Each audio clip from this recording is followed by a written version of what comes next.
you, Mr. Yan yung si Mr. Bumili ka ng flower and of course a card. Kasi meron tayong trabaho tomorrow sa Valentine's. So, advance Valentine's flower. Nakakatuwa kasi meron na namang ganito.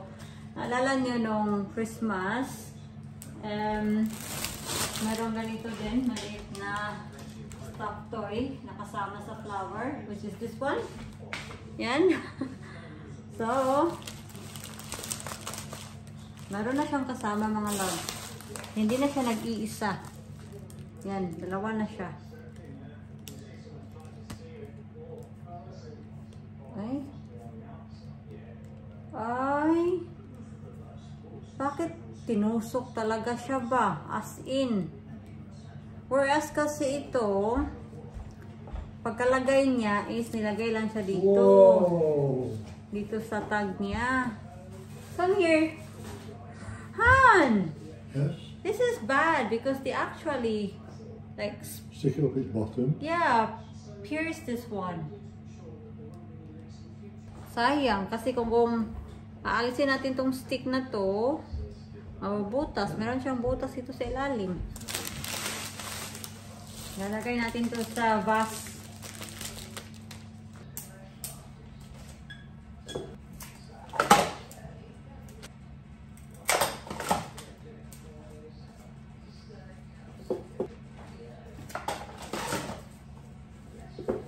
Hello? You can only rest it, man.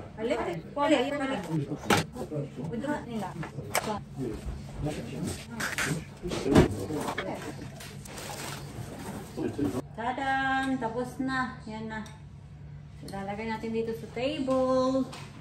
What have you done? Why you open my Maltesers? That's for the Philippines. You said these were my Valentine's present. Inopen na niya mga love. Tingnan niya yung Maltesers. Isang balde.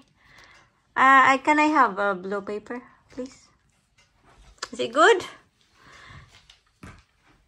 He's trying them because he wants to make sure that they are safe.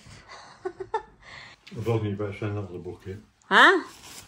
You better not send the other bucket. Why? I don't think they're good for them. They're not good for them? No. Okay. But it's good for you. Might be. Hello mga loves. Happy Valentine's Day. So, ito, natatrabaho tayo. Ano yung ginagawa niyo sa Valentine's niyo? Kailangan ba bang itanong? Or private yan? Anyway, tingnan niyo naman, oh. 7:20 na dito. And it's getting lighter talaga mga palangga. Kasi diba, last few weeks, pag ganitong oras, ano pa, madilim. Makulimlim pa ba? Oh, sige na, magtatrabaho na ako. Bye-bye na. Hello mga palangga. Na-miss ko kayo. And pagpasensyahan niyo na talaga. Mahaba-haba yung ating gap ng ating pag-upload. So, last upload ko and last vlog ko was February 14. And pagpasensya niyo na talaga, nag-answer ako dito sa video na to ng very, very late vlog.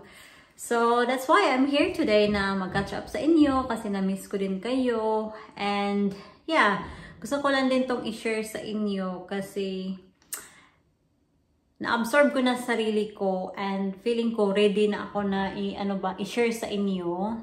So, backstory, November 2024, meron akong na-feel na lump dito sa aking neck. Which at that time, I did not think much of it kasi on and off yung sakit ko, like nagkakasipon, trangkaso. So, I think it is just a swollen lymph nodes. So, January na lang, hindi pa din siya nawawala yung lump dito sa aking neck. So, sabi ko, I need to get it checked kasi yung breast and yung neck natin is very close at yung lymphatic system natin, they're all connected. So, sabi ko, I need to go to the GP. So, ang pinaka-early na nabigay na appointment sa akin is January 30. And to fast forward, kinita ko yung doktor ko. And yeah, yung doktor ko sabi niya, yeah, baka swollen lymph nodes lang. Kasi yung lump, soft siya, movable. So, that's why hindi din talaga ako nag-worry. But sabi niya, nonetheless, mag-order pa rin tayo ng chest x-ray, ultrasound, neck ultrasound, and then yung bloods. So, pumunta ako sa chest x-ray ko the next day kasi yung chest x-ray is drop-in lang siya. So, that's good. So, pumunta ako. Yan yung time. Naalala nyo ba yung time na nag-vlog ako na pumunta ako sa hospital tapos pagbalik ko sa sasakyan ko, nasira na yung sasakyan ko. Yun yung time na nagpa-chest x-ray ako sa sarili ko. So, yung result ng chest x-ray, medyo talaga katagalan, 1 to 2 weeks. Yun yung sabi sa akin. So, waiting time ulit. And while waiting sa result sa chest x-ray ko, I was also waiting sa neck ultrasound appointment ko. And binigyan nila ako ng appointment sa aking neck ultrasound February 14, 3 o'clock February 14. Yun yung pinaka-initial na ultrasound na binigay sa akin. So, noong February 12, meron akong missed call na natanggap galing sa aking GP. And meron din akong voicemail na natanggap sa kanila. Sabi doon na as soon as you get this message, call back the GP surgery para i-discuss yung chest x-ray. So, for me, kinakabahan ako kasi alam ko yung GP ko, tumatawag lang sila if there's something. I'm not gonna lie about it, pero iniyakan ko talaga, as in mag-answer na lang ako dito ng mga moments ko. So, iniyakan ko talaga yung time na receive ko yung message nila. So, at that time, nung na-check ko na yung phone, it's too late na kasi close na yung surgery. Kasi at that time, meron akong trabaho. Kaya hindi ko talaga na-check yung message ko. Kahit na nakita ko pa na tumatawag sila sa cellphone ko, hindi din ako makasagot kasi nasa procedure room ako. Bawal naman mag-cellphone. So, ayun, I did still try ringing the surgery and as expected, close sila. So, the next day, the 13th of February, tinawagan ko sila. So, nung tumawag ako, sobrang early talaga, like 8 o'clock bang on sa opening time nila. And nakausap ko yung secretary ng doktor ko. Wala pa daw yung doktor ko kasi merong something na ginawa or parang running late yung doktor ko. Kaya ayun, ang nakausap ko at that time is yung secretary ng doktor. Sabi niya na, yeah, yung doktor gusto lang mag-discuss ng something sa result ng chest x-ray mo. So sabi ko, ano ba? Ano bang nakita? May mali ba? So, sabi doon, meron daw soft tissue na nakita sa aking left lung. So, sabi niya na it's better na yung doctor yung mag-explain sa akin. So, he probably gonna call you back later. So, to make the story short, yung doctor tumawag sa akin later that day and then explain na yun na nga, merong soft tissue na nakita sa left lung mo. Nagtanong-tanong siya kung ano ba, nag-lose weight ba ako, ganito, ganyan. So, ayun, sabi niya na it's better na magpa-CT scan with contrast. Neck, thoracic, abdomen, and pelvis yung i-request ko, sabi niya. So, okay, sabi ko, okay, go ahead. After nung sinabi talaga niya mga palangga na may nakita silang soft tissue sa left lung ko, as in, like, I think of the worst. Umiyak talaga ako, parang bumagsak yung yung mundo ko na parang, ang bata-bata ko pa, I still got plenty of things that I need to do, ganito, ganyan. So, sabi ni Jen, wag mo munang iyakan kasi hindi pa natin alam yung, diagnosis. So, ayun, waiting game ulit, naghintay ulit ako ng aking appointment para sa aking CT scan. So, yung appointment ko sa aking neck ultrasound na supposedly 14th of February, nasa trabaho ako that time kasi nag-bank ako and pinayagan naman ako ng department to nip out sa appointment ko. But then, about 12 o'clock, nag-message yung department sa akin na kinancel nila. Nireschedule nila yung appointment ko to February 24. So, sabi ko, ay, bakit pa naman to kinancel? Bakit pa? Bakit ba palaging dinidelay? Kasi takot ako. I was really worrying about myself. So, ayun, waiting game ulit. So, na-share ko to sa mga katrabaho ko na ito na nga, meron nakitang soft tissue sa left lung ko. And yeah, I was worried. Gusto ko lang ma-share sa kanila ba. And I was so lucky as well, yung mga katrabaho ko, yung nagkuha sa akin ng dugo. Maraming salamat talaga, you know who you are. So, kinuha na nila ako ng dugo kasi kailangan ko ng dugo to send to the lab para i-check nila kung wala bang abnormalities. And luckily, yung mga bloods ko naman normal. So, to make the story short, palagi na lang tayong to make the story short, no? Pero, yeah. So, noong February 18, nakatanggap ako ng tawag sa radiology department para sa aking CT scan. But then, itong hospital na tumawag sa akin is ibang hospital. So, ang pinaka-early appointment na maibigay nila sa akin is 8 of March pa. So, sabi ko, is there any other or earliest appointment that you can give me? Sabi nila na yun lang talaga yung pinaka-early appointment na maibigay nila and sa ibang hospital pa. So, sabi ko, okay, I'll take it.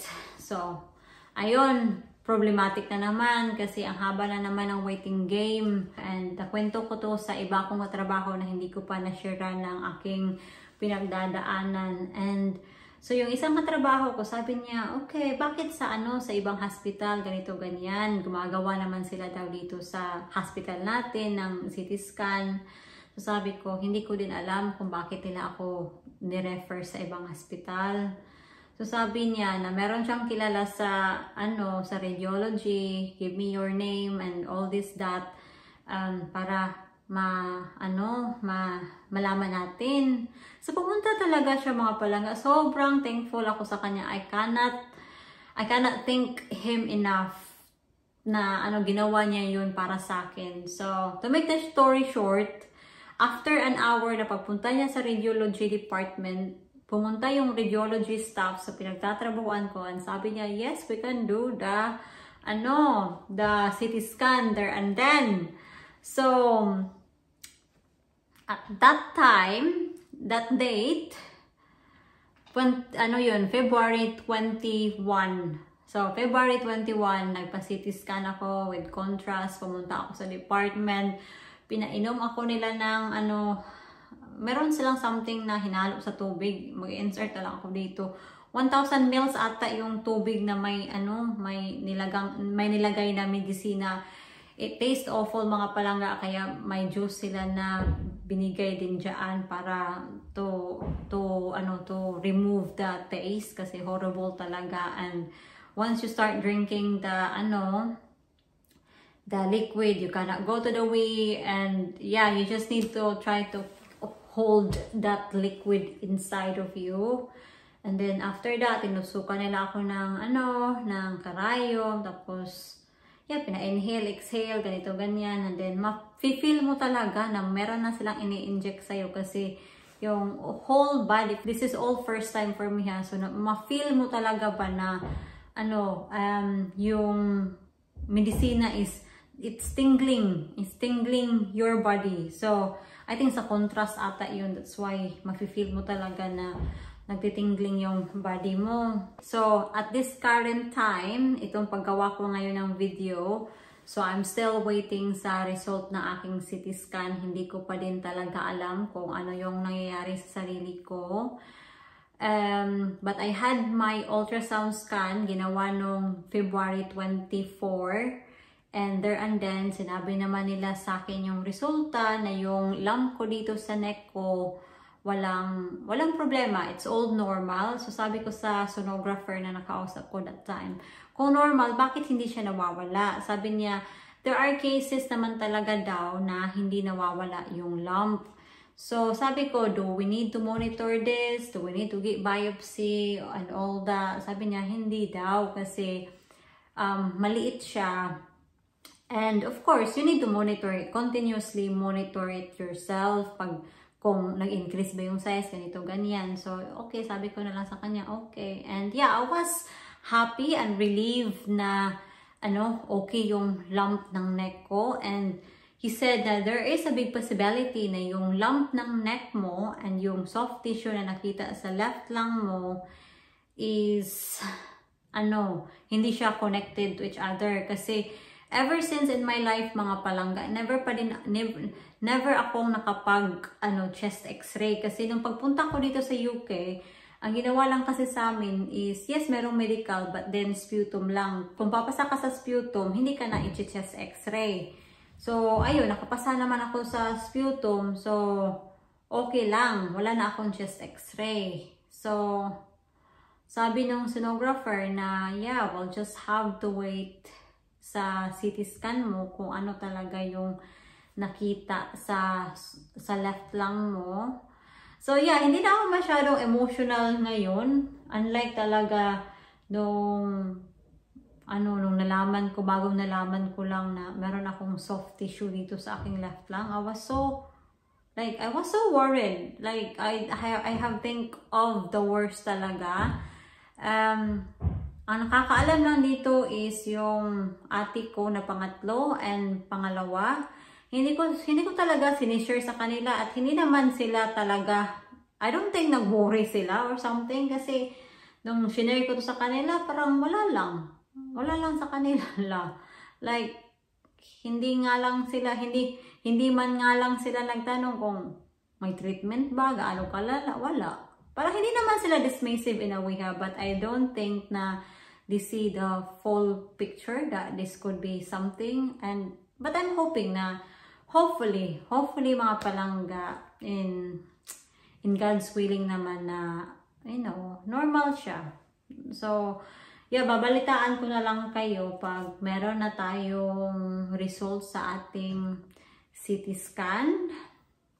And kung sasabihin man nila na we need to get biopsy sa lungs mo, masakit yun mga palangga and it's horrible.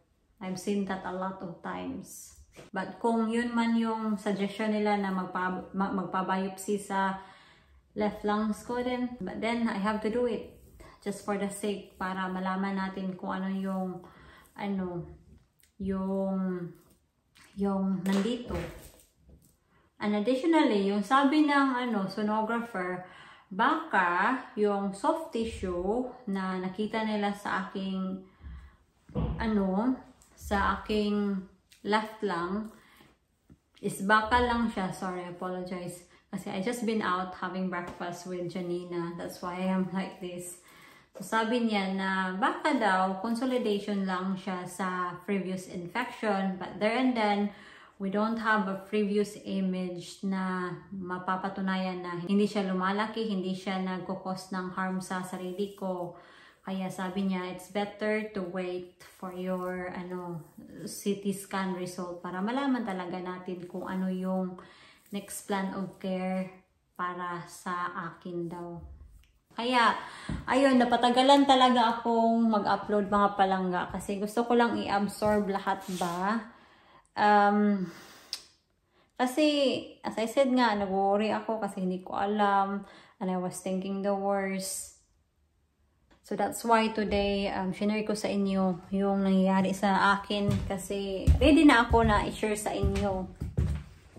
So, let's just, be positive mga palangga and yeah, that's it for now. Hopefully, hindi masyadong mahaba-haba tong aking kwento and hopefully, maintindihan niyo siya kasi ako naman talaga, hindi talaga ako kagalingang magkwento. Yung kwento ko is, I tend to be very jumpy when nagkukwento ako. Like, hindi talaga siya orderly na pagkakwento ba. So, hopefully naintindihan niyo. So, Maraming salamat sa pakikinig, and yeah, I will try to upload videos. I will try to catch up with you again kasi naka-annual leave ako from March 1 to March 17, although nag-pick up naman ako ng mga bank shifts. So yeah, thank you so much. Bye.